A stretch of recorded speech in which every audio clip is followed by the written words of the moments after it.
when doing triple integrals, you might have to use different coordinate systems sometimes because not all of your volumes of integration will be nice rectangles or rectangular prisms. Like in your double integrals, you had polar coordinates, right? So in double integrals, you had polar coordinates, r and theta. Now in triple integrals, you're going to have something called cylindrical coordinates. So r, theta, and z. And just like in D, what was it? D A? No. Just like in dx, dy, dz, or just xyz. I don't even know why I wrote dy, xyz. Your z coordinate represents the same exact thing. So it just represents height inside of your graph. And just like how r and theta stand for radius and theta, so r is equal, theta stands for angle, in polar coordinates, these will all just have the same values. Technically, r and theta are the same thing as the polar coordinates you use in double integrals or in pre-calc. And your z value is the same thing you use in xyz coordinates. So let's try to draw an example of what this would look like. So you would have a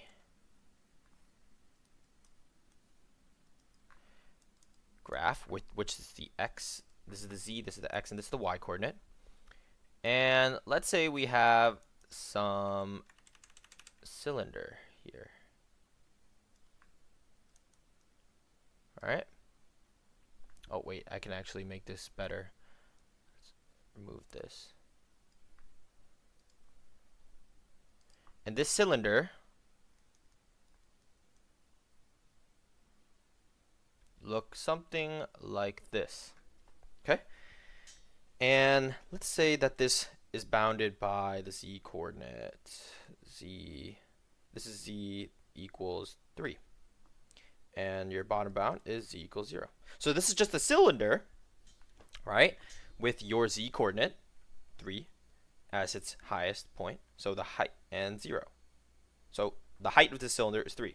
Therefore, the area we integrate upon already, well, not the area, the volume we integrate upon already, we already know the z values ranging from 3 to z. So your triple integral will look something like this. You're going to have some function, f of x, y. Matter of fact, since we're using cylindrical, it's r, theta, and z of dv.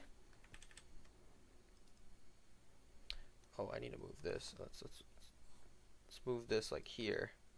And then let's try to move our graph to the side. Yep. Your triple integral already has the bounds from dz, dr, d theta, 0 to 3 for dz.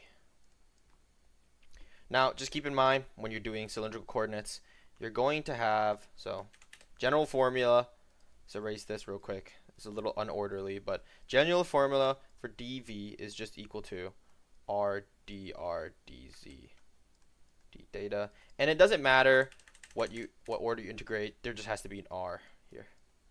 So r is multiplied by your function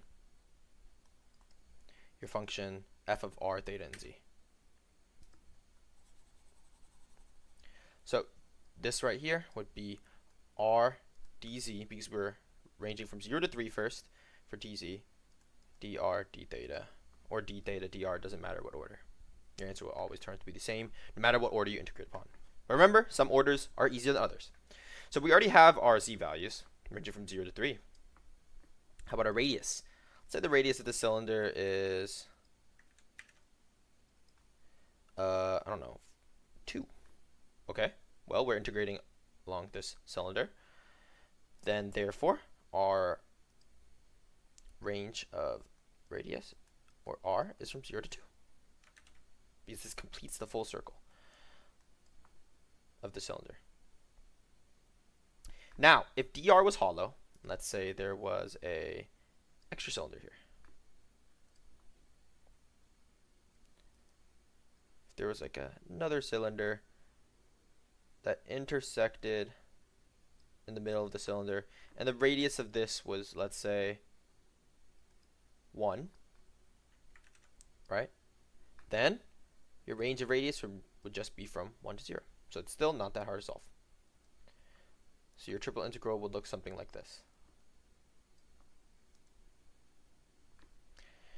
And let's actually keep this example because it's more general. And theta is easy. Since we cover the entire range of the cylinder, it's just from 0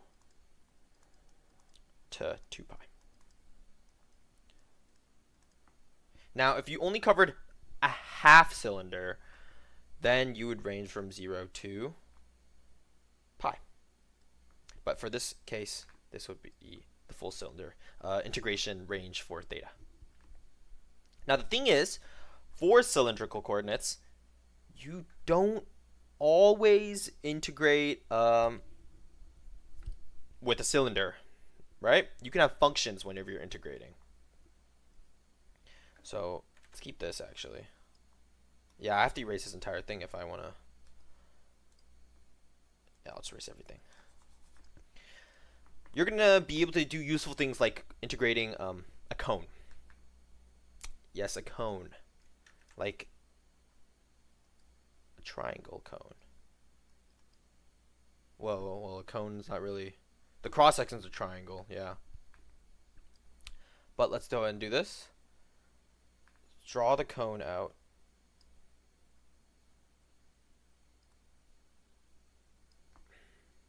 Oh, this is a decent drawing, I'm not gonna lie. Oh. W me. Wait.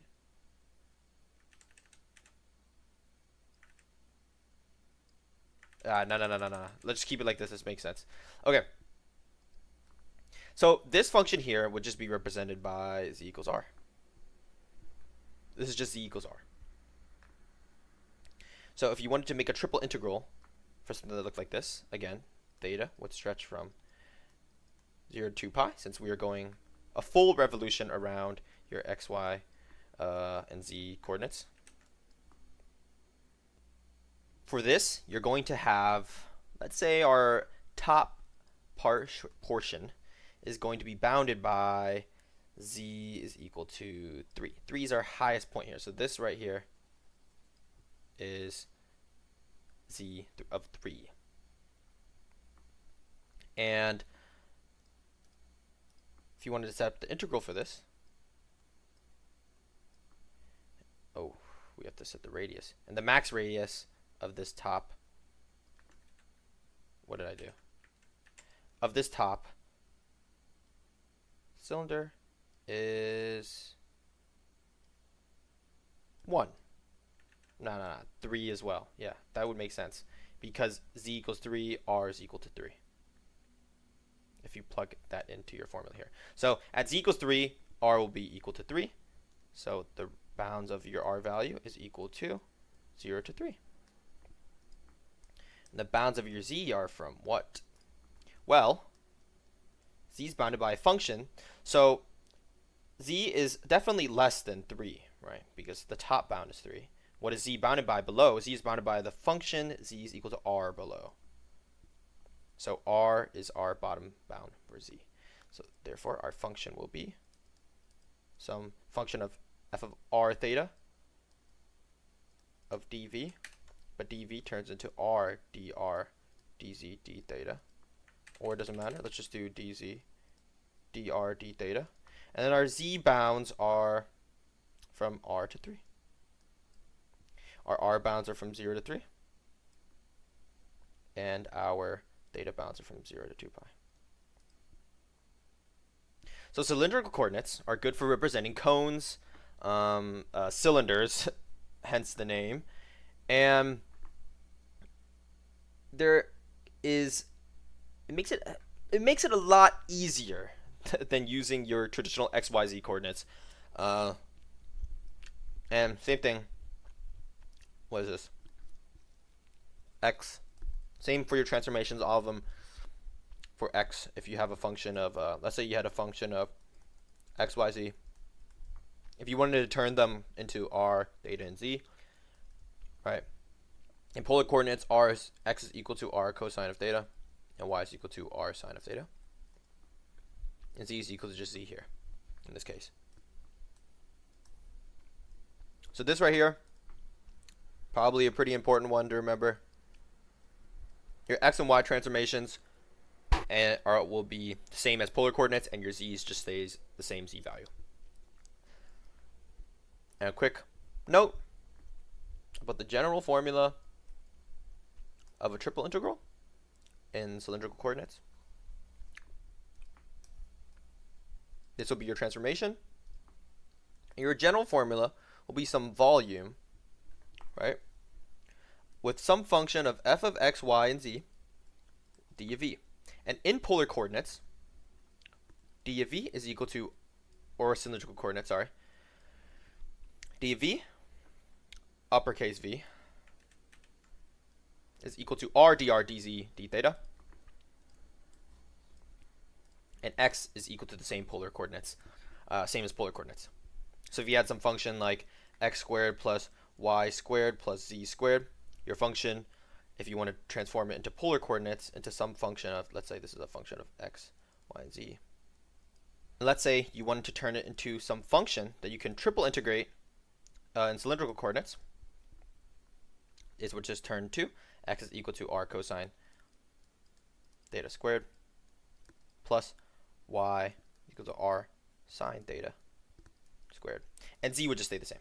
So this would be your function that you would triple integrate in your formula here. So this would replace this. So if you have any questions, put it down in the comment section.